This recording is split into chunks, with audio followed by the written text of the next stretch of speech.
Hello, I'm Oscar Young, And Gabriel Gold. and we are back for our fourth installment of What's in the Vault. Aren't we lucky? We are lucky indeed, and we have changed things up this week. I am going to do Great Britain, And I've got the Commonwealth stock here to show you. so let's just see which one's better in this installment. So, we're changing things up today, as you can see, with myself doing Great Britain and Gabriel doing the Commonwealth, and even more so, we're going a bit Alice in Wonderland today. We're going very topsy-turvy, so we're actually going to start with the Commonwealth. Take it away, Gabriel. Indeed, I thought we'd push the boat out a bit. Go with Bahamas, 1942, landfall of Columbus, the quincentenary. A lovely block of 4 here for the 5-shilling value.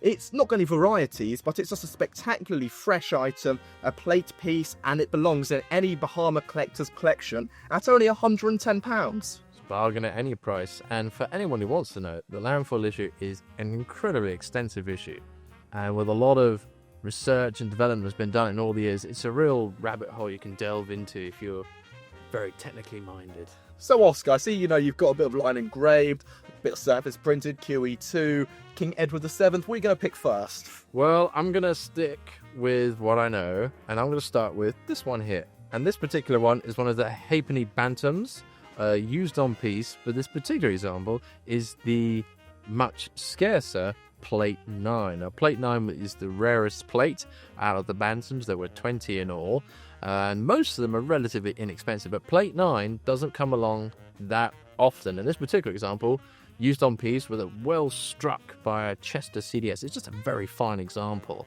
of a used Plate 9. And really, quality speaks for itself in an example like this. And the price may seem high, but it pays dividends in the end. And of course, when I see Plate 9s in most collections, they're not in the best of nick. They're usually a little bit faded, maybe creased, but to see one looking absolutely crisp as this, it's quite rare indeed. The next items I've chosen is from our new and slightly extensive stock of British Solomon Islands. The first item being the large canoe Halfpenny Ultramarine. This block of 4, spectacular with the variety double perforations vertically. But not just that, it's accompanied by a 1965 Royal Certificate, and also it's got provenance being ex-Phillips. A lovely item, would fit great in any British Solomon Islands collection.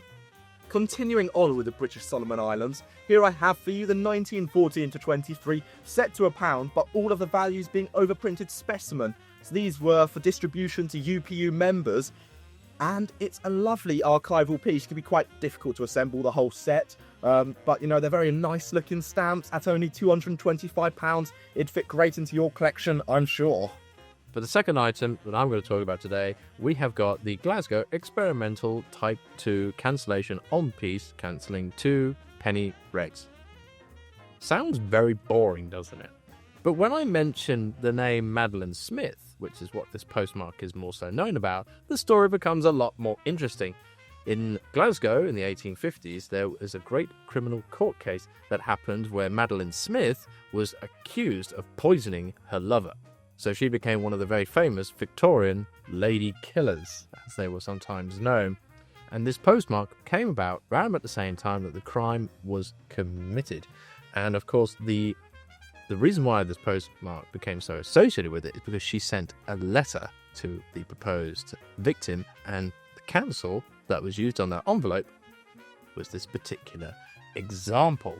The prosecution relied to some extent on an undated letter contained in an envelope of which there was a blurred strike of this cancellation, and the judge, in his summing up of the case, pointed to the remarks the desirability of legible postmarks. Now, of course, some people think that's the reason why this postmark was withdrawn. It wasn't. It had already been withdrawn before the trial had even started, but it did make the point that legible postmarks are very desirable to stamp collectors as well, not just in criminal court cases.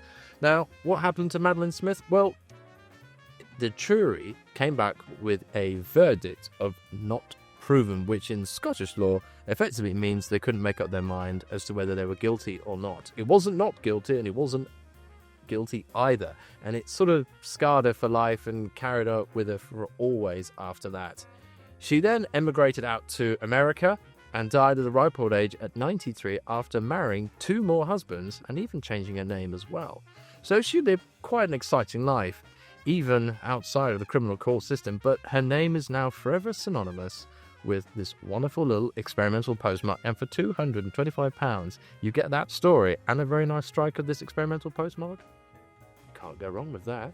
So, Oscar, I see you've picked out quite a colourful cover there. Looks like there's a couple of Greek stamps on it. What's the story here? Well, it's a rather interesting combinational cover. When you ignore the Greek stamps that are on the bottom, it's a very standard overseas letter franked by Sixpenny Lilac and addressed to Greece. Now, Greece at the time had a very interesting way of accepting international mail, and of course it was counted as all letters that were addressed to Egypt could only get used far as to the border of the country itself. To then proceed on inland, it needed to be correctly franked at the protector rates, and these were counted as postage dues, and so it's known as prepayment from the frontier. So it's a rather scarce franking and a very colourful one for that, and it does have a slightly bigger price tag than say other GB covers you might get, but then again it's that age-old saying, find another one. And there are times when you see something like this and you don't take an opportunity to buy it, and then all of a sudden you look to see if it's still there and someone else has snapped it up. Moving away from Great Britain, we're going to return to the Commonwealth, where I believe Gabriel is taking us slightly down under. To the other side of the world, indeed. And I have 2 New Zealand items for you today, both of which advertise Beecham's pills. Now, Beecham's, fantastic pills. They were created in 1842. There's a rich story behind them. Originally, just your standard cure-all pill, but they realised it aids digestion. It's a laxative.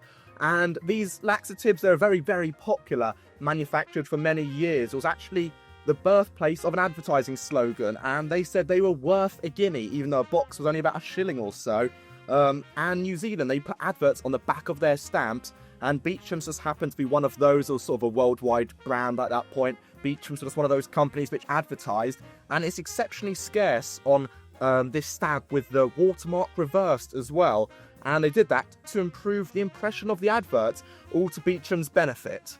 So the next stamp I'm going to talk about is one of the very famous Queen Elizabeth castles, and this one is a Bradbury printing of the 5-shilling castle, and it's one of my favourite stamps. The castles are a very attractive set, but there's something wrong with this stamp. Can you tell me what's wrong with it? Can you, as a glance, what do you think is wrong with this stamp? It's quite deceptive, I should tell you, because this stamp is actually printed on the gum side. The paper went in upside down into the press, so the gum side was facing the ink in the roller and the cylinder, and of course passed through and being printed on the gum side.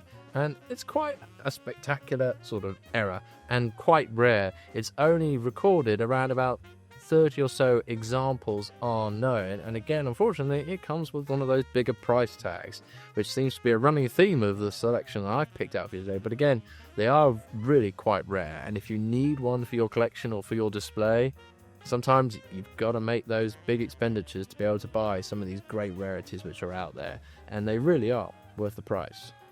And the final item that I've chosen for you today is lovely Zanzibar 1895 to 96 to Anna blue, and you might think, it's just a regular stamp, what's wrong with it? But upon closer inspection, you'll discover that the overprint is actually doubled. It's quite a scarce variety. You see, only one pail of 120 was printed, and trying to get them in good condition is especially challenging. So I think at just £300, it's a very good deal that fit into any Zanzibar collection. And I've saved the best item till last. Now, this one here is probably one that not people are very familiar with, and before we was, no, it's not the postcard. The postcard is quite a common postcard, marking King George V's coronation in 1911. For George V's coronation in 1911, on the 22nd of June, no less, a temporary post office was set up in Westminster Abbey so that the journalists and the reporters who were covering the coronation could report back, so that the stories could be printed in the evening newspapers. Even the police are trying to get in on the action. It's a lovely item, and for £1,750, it's quite...